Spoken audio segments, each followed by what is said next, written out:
Hello and welcome. We have some breaking news. Russia is going to annex all of the parts of Ukraine it is currently occupying.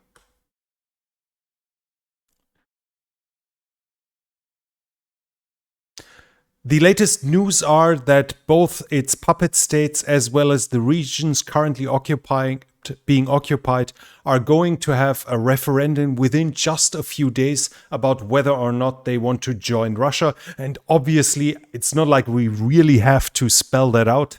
At this point, a referendum organized within less than a week, while in a war zone in an area where currently combat is happening in, while there are tens of thousands of occupying troops, it's far close from anything of being a referendum that should be taken seriously. This also shows that we already know the result. There can be no doubt about it. The only question is whether Russia is trying to keep some touch to reality and will just announce that they won by 65%, or whether they are going to mock the world even more by declaring the win for the vote for joining Russia was at 98%. This is basically the question. Now, what will be the results? For Ukraine at first, not at all, none at all. Maybe they got more motivated to continue fighting.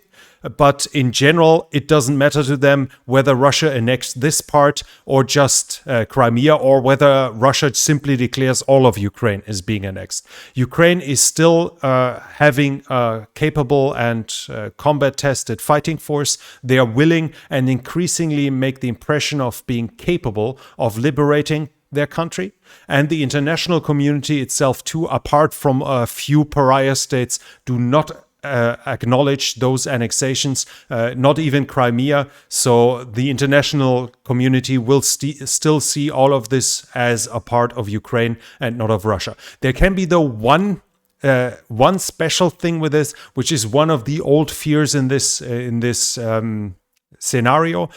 As Russia declares those to be a part of Russia, those regions, it might be able to find some justification to threaten Ukraine with nuclear weapons, according to its doctrine, to de-escalate, basically by putting up the ante, forcing the other side to back down. If this is supposedly Russian territory and they are getting defeated conventionally, and they are supposedly Russian legal territory is getting invaded, according to their doctrine, they are able to use nuclear weapons. Now, whether it'll come to that is a whole different question. There are a lot of voices saying it's unthinkable, and everyone would abandon, even its allies would abandon Russia, and all the nations now standing on the sideline would never accept it. Even China would not accept it. Whether this is true, we will have to see until the very point. If it ever comes to that, let's obviously hope it doesn't. The other question is how the Ukrainians would react to that.